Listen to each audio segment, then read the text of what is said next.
les auditeurs de vipradio-online.fr, ici Jérôme depuis le Palais des Festivals à Cannes pour ce débrief RDPB reportage VIP précédemment, journal du Festival de Cannes 2018 en ce vendredi 18 mai. C'est le dernier jour avant la clôture de ce 71e festival. Un jour à Cannes sur la Croisette, que s'est-il passé aujourd'hui? Qu'est-ce qui se passe? Eh bien vous saurez tout, puisqu'aujourd'hui on a décidé de faire un journal un peu plus élaboré que les autres jours et on vous donnera donc un peu plus d'infos. Alors aujourd'hui 4 films sont projetés au Grand Théâtre Lumière en compétition, dont 2 ont été présentés hier soir aux Festivaliers. Il s'agit du film Un couteau dans le cœur de Yann Gonzalez qui a bénéficié de la séance matinale de 8h30 et d'ailleurs il y a la conférence de presse de ce film aujourd'hui à 11h. Donc concernant ce film Un couteau dans le cœur, c'est un film donc de Yann Gonzalez qui nous vient de France et du Mexique d'une durée d'1h40. Donc pour vous situer un peu l'histoire, Paris était 1979, Anne est productrice de porno gay au rabais. Lorsque Loïs, sa monteuse et compagne, la quitte, elle tente de la reconquérir en tournant un film plus ambitieux avec son complice de toujours, le flamboyant Archibald. Mais un de leurs acteurs est retrouvé sauvagement assassiné et Anne est entraînée dans une enquête étrange qui va bouleverser sa vie. Alors concernant donc les crédits, c'est Yann Gonzalez le réalisateur, Cristiano Mangione au scénario et au dialogue et Anthony Gonzalez avec Nicolas Fromageau à la musique.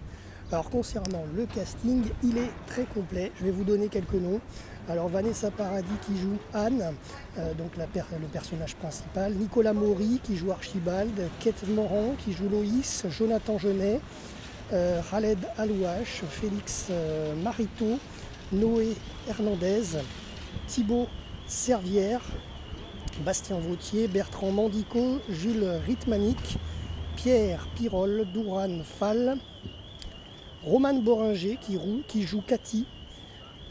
Ensuite nous avons Elina Lowenson, Yann Colette, Jacques Nolot, Florence Giorgetti, Julie Brémond et Bertrand de Rofignas. Voilà. Donc la séance de presse de ce film Un couteau dans le cœur a lieu aujourd'hui à 11h. Ensuite, deuxième film qui était donc présenté hier et qui bénéficie d'une seconde séance, c'est le film de Nadine Labaki, Capharnaüm, qui était donc hier soir à 22h sur le Grand Théâtre Lumière et donc qui bénéficie d'une nouvelle séance aujourd'hui à 11h30 et la conférence de presse aura lieu à 12h30. Alors justement ce film, on va en parler un tout petit peu quand même. Donc Capharnaüm, long métrage en compétition de Nadine Labaki qui nous vient du Liban, d'une durée de 2 heures. Zaïn, un garçon de 12 ans, est présenté devant le juge au tribunal. Petit extrait, donc le juge: pourquoi attaquez-vous vos parents en justice? Zaïn: pour m'avoir donné la vie. Voilà, je n'en dis pas plus sur ce film. Concernant le casting, Nadine Labaki joue elle-même, donc la réalisatrice joue le rôle de Nadine. Zaïn Al-Rafea joue le rôle de Zaïn, Yordanos Chifera, Trézur Bankol, Fadi Youssef Ala Chouchni, Cédra Izam et Kawatar Aladad. Voilà un petit peu concernant le casting de ce film. La conférence de presse de Capharnaüm aura lieu à 12h30 aujourd'hui. Ensuite, les 2 derniers films de la sélection officielle ont été présentés aujourd'hui en compétition. Il s'agit du film Aïka de Sergueï Dvorzevoï, désolé pour la prononciation, avec une conférence de presse à 14h et l'équipe du film de Aïka montre les marches après la conférence pour la séance de 16h. Donc Aïka, que peut-on en dire? Film qui nous provient de Russie et d'Allemagne, de Sergueï Dvorzevoï, une durée de 1h40. Aïka vient d'accoucher, elle ne peut pas se permettre d'avoir un enfant, elle n'a pas de travail, trop de dettes à rembourser, même pas une chambre à elle, mais c'est compté sans la nature qui reprendra ses droits. Concernant le casting, Aïka est jouée par Samal Yesliamova. Ensuite, nous avons le deuxième film qui est présenté aujourd'hui, un nouveau film, le film Alat Agashi, le poirier sauvage de Nouri Bilge Ceylan, qui sera donc présenté à la projection ce soir de 18h30. Et la conférence de ce film aura lieu demain matin à 11h, donc demain matin, samedi 19 mai à 11h, à quelques heures du palmarès. Alors Le Poirier Sauvage, donc ce film, je vais vous en parler immédiatement. Un film donc qui nous vient de Turquie et de France, d'une durée de 3h08 quand même. Il est assez long ce long métrage, de Nouri Bilge Ceylan. Donc passionné de littérature, Sinan a toujours voulu être écrivain. De retour dans son village natal d'Anatolie, il met toute son énergie à trouver l'argent nécessaire pour être publié, mais les dettes de son père finissent par le rattraper. Concernant le casting, Aydin Dogu Demirkol est joué par Sinan, Murat Semsir Idriss. Alors ensuite nous avons Bennu Ildirmilar, je ne vais pas y arriver, Ildirmilar, Hazar Egulklou, Serkan Keskin, Tarner Levante, Akin Aksu, Honor Erkan, Ahmet Rifa Sungar, Kubilay Tuncher, Kadir Sermik, Ozay Fecht, Erjoument Balakoglu et Azena Keskinsi. Voilà, désolé pour la prononciation, c'est pas forcément évident. Donc cet après-midi à 16h30 au Palais des Festivals a lieu la clôture du jury Un certain regard pour dévoiler les lauréats. Alors à l'heure où nous enregistrons ce journal radio et en mode photo et vidéo, comme vous le voyez aujourd'hui, on a fait un effort. On est parti un petit peu plus hors des sentiers battus avec quelques vidéos des coulisses de ce 71e Festival de Cannes. Et donc aujourd'hui, à l'heure où on enregistre ce journal, la clôture du jury Un certain regard n'a pas encore eu lieu en salle Debussy, puisqu'il est un peu trop tôt. Donc nous vous donnerons les résultats du palmarès ce soir par écrit sur nos supports numériques RVPB actualisés en direct. Pour ne pas les nommer, Facebook, Twitter notamment, on vous donnera les résultats bien entendu. Voilà, du jury Un certain regard. Concernant les événements de la Croisette et autour, parce que là c'est un peu plus loin, c'est à l'hôtel de Mougins, c'est concernant la dernière soirée de la Villa Schweppes. Alors aujourd'hui c'est Eddy de Préto en programmation, entrée gratuite mais bien sûr sur invitation, les places sont limitées donc voyez ça à l'avance. Au cinéma de la plage ce soir, nous avons la projection du célèbre film Bagdad Café à 21h30 en présence de Percy Adlon.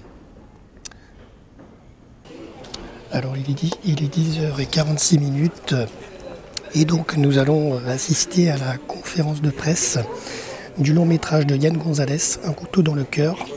Donc comme je vous ai dit, avec un gros casting et notamment Vanessa Paradis, Roman Boragé, Nicolas Maury, etc. Donc cette conférence va démarrer d'ici une quinzaine de minutes environ. Nous sommes toujours en train de vous écouter notre journal RVPB. Pas de pause musicale forcément puisque c'est un journal aujourd'hui. Donc c'est un journal qui est assez long comme je vous le disais puisqu'on vous fait vivre les coulisses du festival. Donc je vous retrouve dans quelques secondes pour vous prendre quelques passages audio de la conférence. À la fin de l'écriture. D'accord. Voilà. Et tout à coup, le visage d'une actrice s'imprime sur le personnage et c'est un moment magique et on a l'impression que c'est comme un collage évident. D'accord. Et Vanessa, je crois que c'est la première fois que vous venez défendre un film à Cannes. Ça vous fait quel effet? Ça me remplit de joie. Parce qu'il y a 2 ans, j'étais dans le jury de cette même compétition et ça m'a tellement donné envie de venir défendre un film dont je suis si fière, monter les marches avec l'équipe, parce que j'ai vu les autres le faire et je trouvais que c'était tellement émouvant et tellement spécial. Et puis nous voilà, je suis très heureuse. D'accord. Et est-ce que ça vous a étonné que Yann Gonzalez vous propose un tel rôle, une femme de pouvoir comme ça, alcoolique, désespérée, violente? Oui. Oui. Oui, j'étais vraiment consciente de la chance que j'ai eue, qui pense à moi, qui m'offre ce rôle dans ce film. Parce que c'est un rôle de rêve, c'est vraiment un rôle de rêve. Quand on fait le métier de comédienne, on a envie de jouer, et de jouer un personnage aussi riche, aussi intense, c'est un sublime cadeau. D'accord, donc vous avez très très vite accepté. Non, mais tout de suite, j'ai vu, j'ai dit, waouh, génial, enfin, vraiment quoi, c'était des mots comme ça. Et puis oui, je fais pas souvent de cinéma, puisque je fais plus de musique, et j'ai été très surprise que Yann pense à moi à ce moment. C'était il y a 3-4 ans qu'on a commencé, ou 3 ans, on a commencé à se parler de ce film. Et ça faisait un moment qu'on ne pensait pas beaucoup à moi au cinéma. Alors j'ai été encore plus touchée, et j'ai trouvé qu'il était courageux. Et en quel terme il vous a présenté le rôle? C'est avec son scénario. D'abord son scénario, et après on s'est rencontrés. Et voilà, lui, il avait envie de me proposer le rôle, donc j'avais déjà tellement envie de travailler avec lui.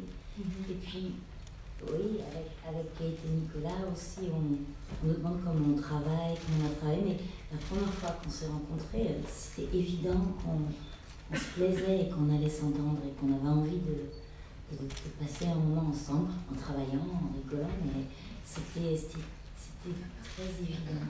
D'accord. Aimer devant soi, pour créer une zone entre la personne, pour dire c'est vraiment ça que tu veux quitter. Et je trouve qu'au contraire, il y a une vraie réalité, peut-être certes poétique, mais elle n'est pas moins intéressante que la réalité sociale, et pas moins réelle, surtout. Et il y a une réalité poétique là-dedans, dans cette demande d'amour qui est entre elles. On a travaillé avec Pauline, qui est notre costumière, Christophe Donchaud, qui a travaillé au look, au maquillage et la perruque. Et puis, alors on a pris des références, on a regardé Blondie, on a regardé. Bon, dès qu'on a trouvé Blondie, on était assez contents. Je pense qu'on s'est arrêté très vite en fait. Et puis après on l'a fait, on a cherché la nôtre, notre Blondie. D'accord.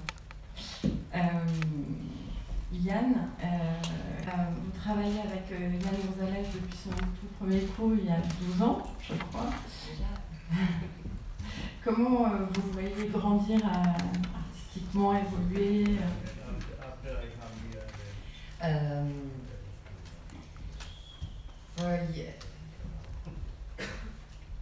Moi, j'ai vu évaluer Yann.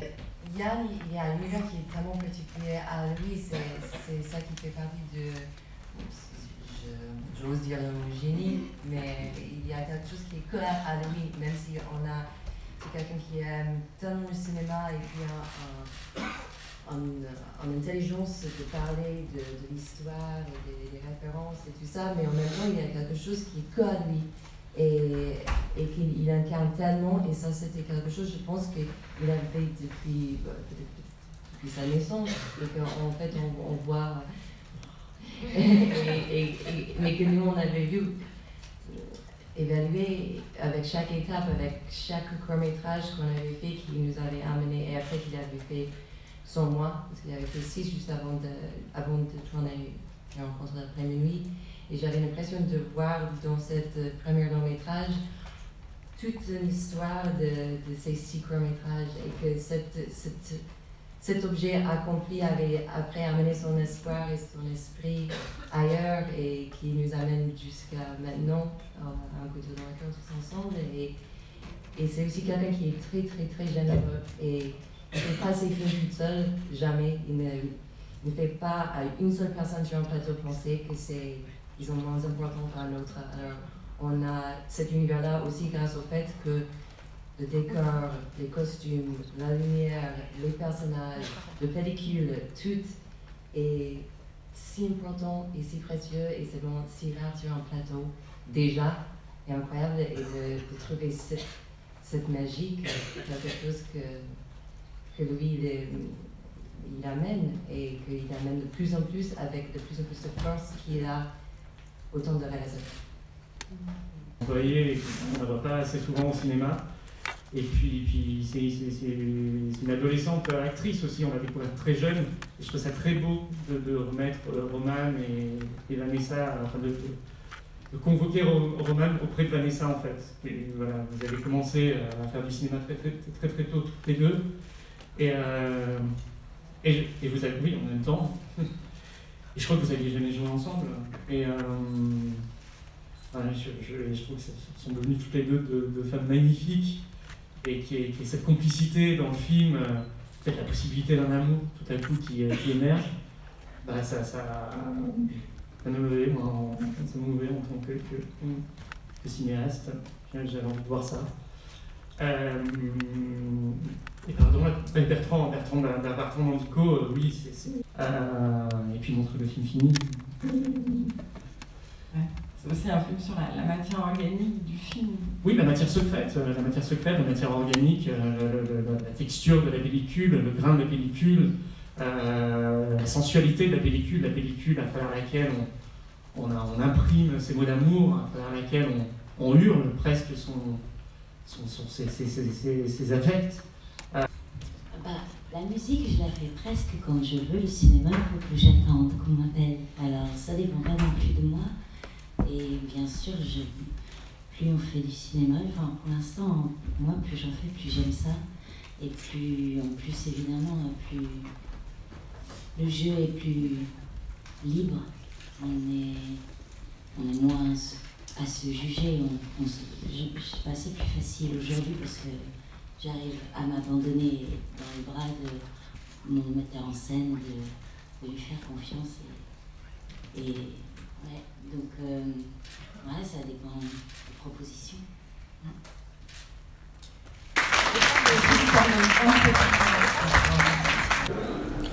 Voilà, donc vous avez pu assister par notre antenne RVPB à quelques extraits de cette conférence de presse de ce film Un couteau dans le cœur qui donc reproduit l'époque des années 1979. Vous avez eu donc en écoute micro Yann Gonzalez, le réalisateur, Vanessa Paradis, Nicolas Maury, Kate Morand et donc vous l'avez entendu en micro, mais bon, en gros, les questions qui ont été posées, donc les réponses, Vanessa Paradis a expliqué que c'était le premier film, enfin c'est un des journalistes qui a expliqué que c'était l'un des premiers films, c'était le premier film qu'elle défendait à Cannes, donc elle a donné son point de vue là-dessus, de sa fierté, et elle a également évoqué qu'il y a 2 ans, elle faisait partie du jury du festival. Ensuite, Yann Gonzalez, on peut dire, nous, que c'est un réalisateur qui est passionné par son film, hein, ça se voit, il a vraiment pris plaisir à le faire. Ensuite, il a même détaillé les tournages de la pellicule, du film, les grains de photos, etc. Vous voyez qu'il est vraiment passionné. Ensuite, Yann Gonzalez a également évoqué l'actrice Romane Boringer qui est dans le film, qui n'était pas aujourd'hui là et qui n'est pas à Cannes en ce moment, mais en tous les cas, elle est dans le film et elle n'avait jamais joué avec Vanessa Paradis, voilà. Et ensuite, là, une des dernières questions, mais vous avez entendu la réponse, Vanessa a évoqué qu'elle a fait son retour au cinéma et qu'elle attendait éventuellement d'autres offres, voilà. Puis la musique, bien entendu, ça fait partie de sa vie de tous les jours. Voilà un petit peu concernant cette conférence de presse.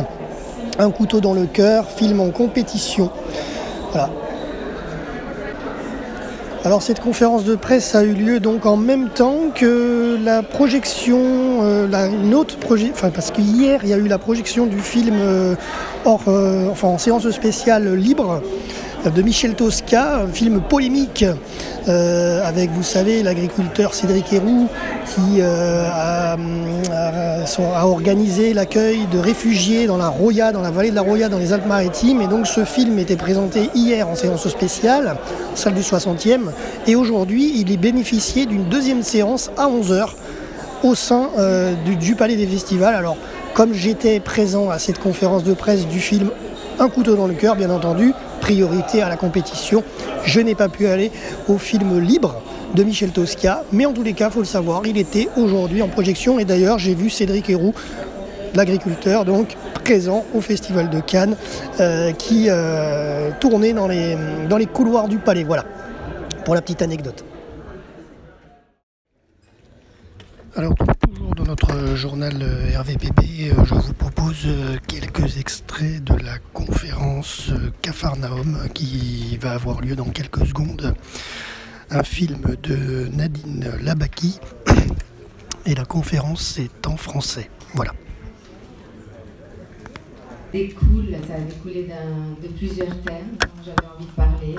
C'était des thèmes qui étaient devenus, à la période de l'écriture, des sortes d'obsessions, des réflexions sur la situation dans plusieurs situations dans lesquelles on vit. Et d'ailleurs, le titre du film vraiment s'est révélé, même avant d'écrire même la première ligne du scénario. C'est-à-dire que je m'étais réunie avec mes co-scénaristes, avec Khaled, mon mari qui aussi participe à l'écriture du film. J'étais, comme souvent, on débat toujours de quoi ça va parler le prochain film, quel est le thème qui est l'obsession du moment. Et donc Khaled m'a dit, ok, écoute, on va noter tous les thèmes dont tu as envie de parler. Et il a commencé à noter, donc on a beaucoup parlé, il a commencé à noter, puis d'un coup j'ai regardé le tableau, je me suis dit, mais c'était un Capharnaüm. Et c'est comme ça que le titre du film s'est révélé. Et c'était vraiment là le début de toute cette aventure. C'était l'envie de parler du système qui, à mon sens, ne va pas très bien, le système en général, et l'envie de peut-être, à travers les recherches, essayer de me poser des questions sur un système alternatif qui pourrait... sur tous les sujets dont je parle dans le film, que ce soit l'enfance maltraitée, que ce soit la question des immigrés, que ce soit la question des travailleurs migrants, l'esclavagisme moderne, la notion des frontières, la notion de ce papier qui détermine notre existence, dont on a besoin, et qui détermine notre valeur dans la vie, notre existence, sans lequel ces gens sont complètement exclus du système. D'ailleurs, c'est l'histoire de tous les personnages du film. Aucun, dans la vie, n'a des papiers. Tous vivent de manière illégale dans le pays. Et c'est seulement maintenant que Zayn on a réussi à lui sortir un passeport. Pareil pour Rahid, qui vivait jusqu'à maintenant de manière aussi illégale dans le pays. C'est-à-dire aussi cette idée de l'importance absurde de ce papier. Dont on a besoin pour prouver qu'on existe.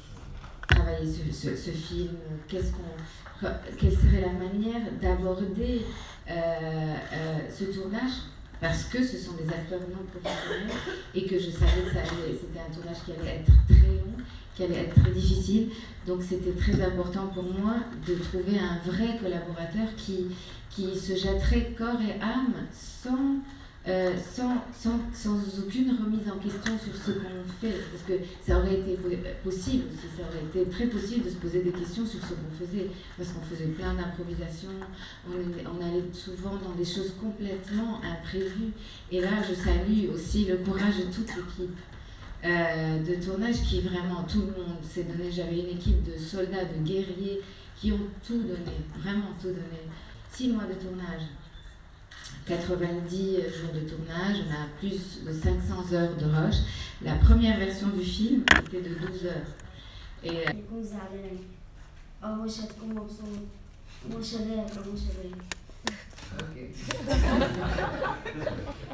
me demander des fois d'être triste, des fois d'être content. Et c'est tout.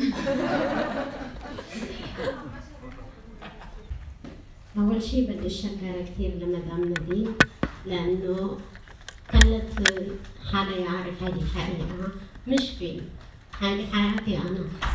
Elle veut remercier Nadine parce qu'il lui a permis de raconter sa propre histoire à travers ce film.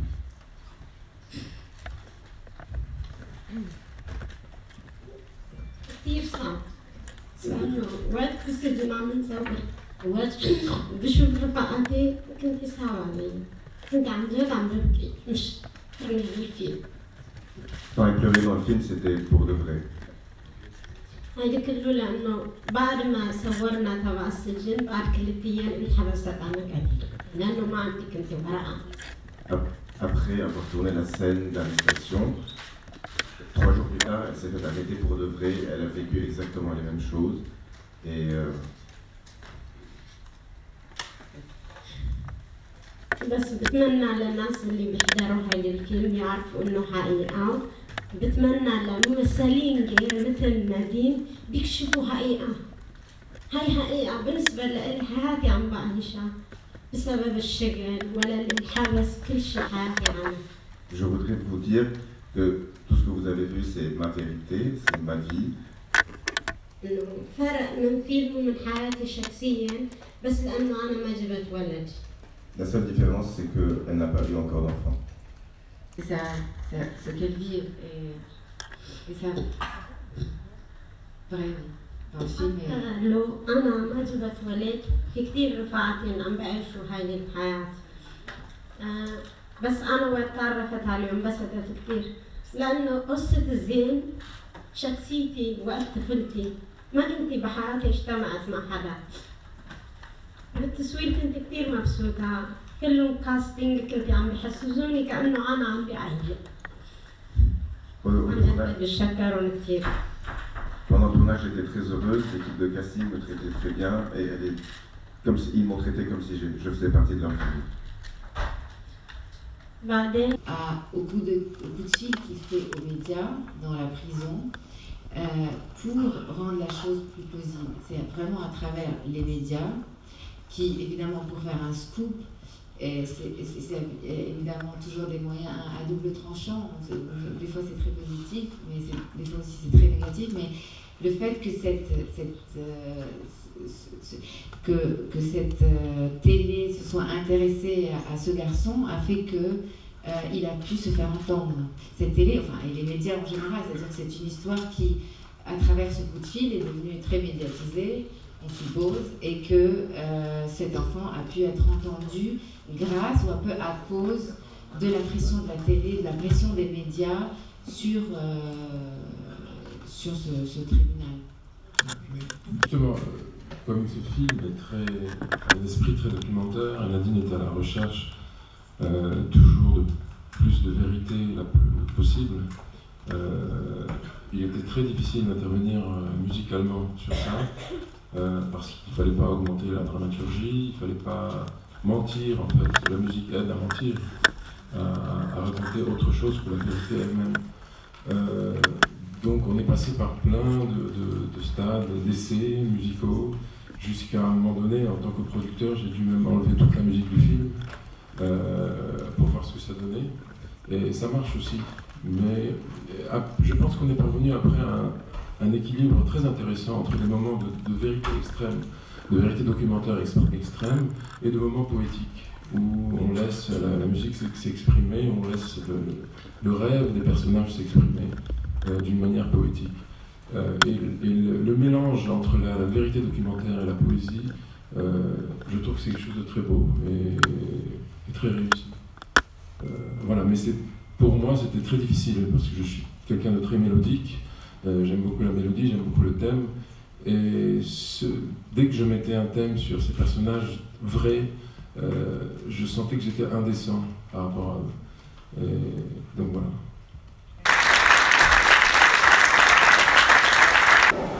Voilà donc à présent sortie de cette conférence de presse de ce film Capharnaüm.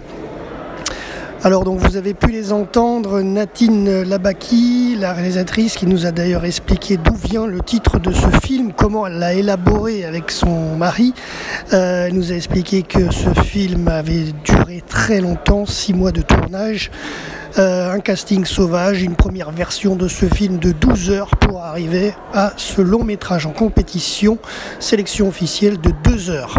Ensuite Zayn, le petit Zayn d'une douzaine d'années, 13 ans je crois, Zayn Al Arafia, qui s'est un tout petit peu exprimé dans la conférence. Il était très fatigué, avec pas mal de fatigue, et donc il interprète le personnage principal, Zayn, qui donc attaque ses parents au tribunal pour lui avoir donné la vie. Ensuite il y a eu l'intervention de Yordanos Schifferer, qui était très émue. Elle était très émue car elle a expliqué que c'est sa propre histoire qui a été racontée dans ce film. Pour rappel, elle interprète Rahil, et il y a eu les applaudissements des journalistes dans la salle. Voilà. Et ensuite, dernière intervention de cette conférence, des extraits RVPB qu'on vous a concoctés, c'est Khaled Mouzanar, qui était au scénario et au dialogue de ce film, qui a également fait la musique et donc qui a évoqué la partie musicale de ce film. Voilà.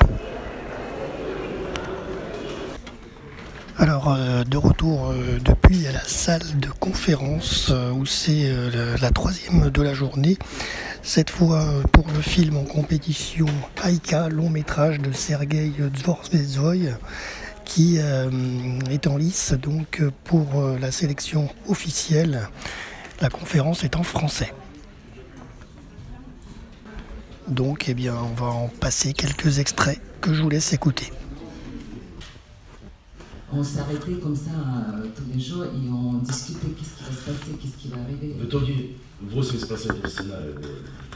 80% du scénario, c'était ça en fait. Donc on peut presque dire que c'était improvisé au cours du tournage, de savoir toutes les embûches qu'elle allait vivre et tous les combats qu'elle allait devoir mener d'heure en heure, de jour en jour. То есть вы хотите сказать, что это все по ходу съемок, что этот сценарий сам развивался. 20e minute pratiquement de tournage, j'ai compris qu'elle a commencé, ma héroïne, vivre sa vie.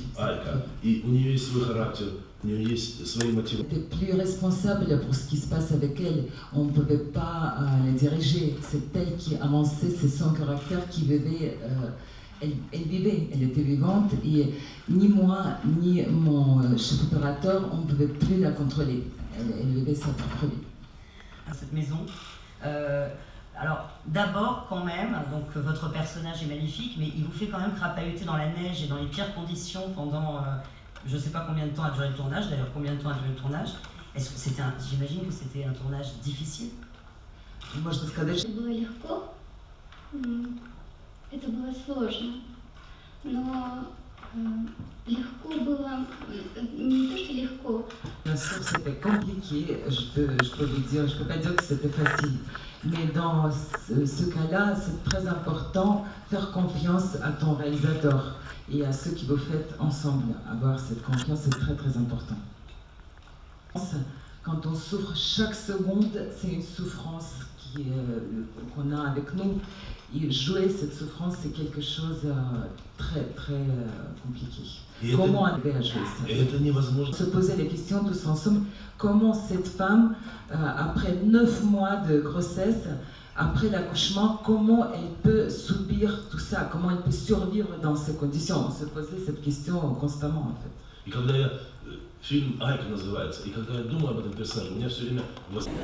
Voilà, la conférence de presse de ce film Aïka est à présent terminée. Donc, comme vous avez pu l'entendre, l'équipe du film est russe, mais c'était traduit en français. Mais donc, pour conclure un petit peu cette conférence, Sergueï, le réalisateur, a expliqué qu'il y avait une part d'improvisation dans ce film pour l'héroïne Aïka, interprétée par Samal. Le réalisateur a voulu capter le réel et l'émotion. Ensuite, Samal a pris la parole pour expliquer que le tournage a été compliqué car il était difficile de pouvoir jouer la souffrance de son personnage. Et le réalisateur a donné quelques petites anecdotes, notamment le vétérinaire qui est présent dans le film interprète son propre métier. Et il a également expliqué que le tournage qui a démarré en plein hiver avec une neige très rude, rien de tout ça n'était prévu, mais qu'il fallait continuer de tourner ce film avec donc cette météo difficile qui a en quelque sorte dicté l'histoire d'Aïka, fait du film d'Aïka. Voilà. Voilà, donc je vous retrouve alors en vidéo, vous le voyez, en image, en vidéo dans cette émission. Je vous retrouve là pour conclure notre débrief, notre journal RVPB de ce 18 mai 2018, un jour à Cannes, depuis le Palais des Festivals. Donc pour conclure cette émission, ce journal, je suis sur la terrasse du Palais des journalistes, la terrasse des journalistes. D'ailleurs, vous avez quelques vidéos, je vous ai fait découvrir à travers ce journal un peu hors du commun. Chaque année, je vous fais découvrir les coulisses. Donc là, cette fois-ci, j'ai fait pareil cette année. Donc vous avez eu des vidéos du Palais, de bas en haut. Nous n'avons pas pu aller au marché du film, étant donné que nous sommes vendredi 18 mai, et donc j'ai appris que le marché du film a été clôturé depuis hier.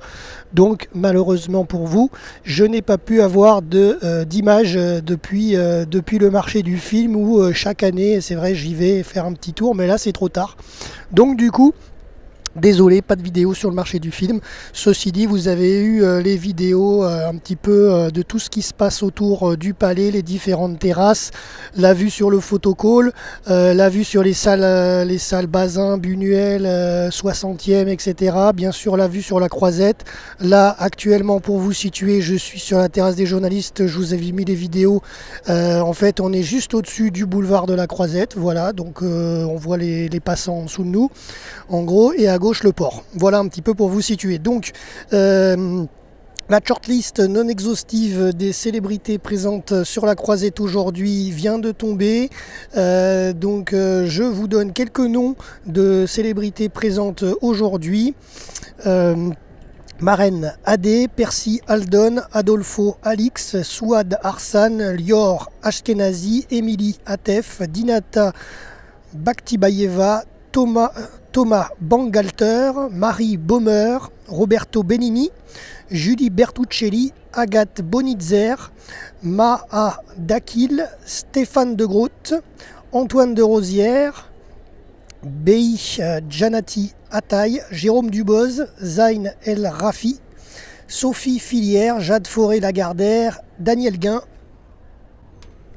Tony Gatliff, Oren Gerner, Valeska Grisbach, Jordanos Guest Schifero, Boris Zik, Raymond Ribey Gutierrez, Ryuzouk Hamaguchi, Eva Husson, Manal Issa, Benaz Jafari, Saed Jafarian, Abel Jafri, Khalil Jourej, Karim Kadirbayev, Ramatou Keita, Claude Lanzmann, Lina Ki, Aïssa Maïga, Delphine Mantoulé, Brillante Mendoza, Sami Nasseri, qui n'est pas dans le Taxi 5, il faut le savoir, vous le savez, c'est peut-être pour ça que le Taxi 5 est peut-être un flop, mais bon, j'en dis pas plus, on n'est pas là pour ça. En tout cas, Sami Nasseri est aujourd'hui à Cannes. Marcine Pajek et Martha Pajek, ainsi que Michel Rodriguez, Mahamat Saleh Haroun, J.R. Savet, Abou Bark Chauki, Jordanos Schifero, Mike Simpson, Boris Zik, Michel Tosca, Iris van der Waard, Bastien Voltier, Grégory Voltier, l'agriculteur de la Roya, Cédric Héroux, est à Cannes. Je vous en avais parlé, il était déjà à Cannes hier, il est encore aujourd'hui, je l'ai même croisé.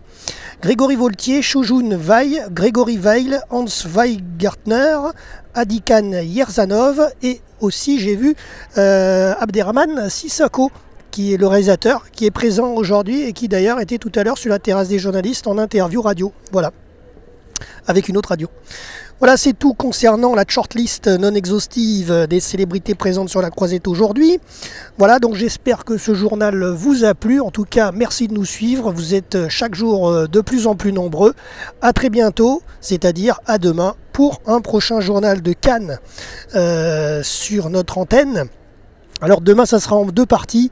Il y aura un journal écrit RVPB demain qui va tomber sur nos supports, notamment Facebook.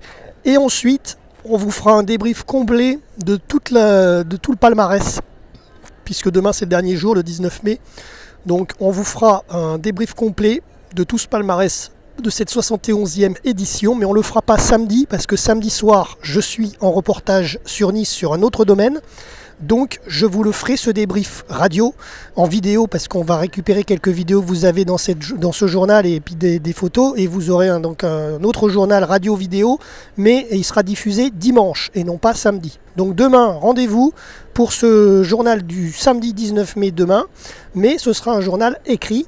Et donc, dimanche, on fera un dernier journal radio, même si Cannes se sera terminé, puisque ça se termine le 19. Mais le 20 mai, on vous fera un dernier journal radio-vidéo de Cannes, RVPB, pour vous débriefer ce palmarès de cette 71e édition du Festival de Cannes 2018. Voilà. Ciao, bye bye, et à demain donc sur vipradioonline.fr depuis le Palais des Festivals. C'était Jérôme pour RVPB.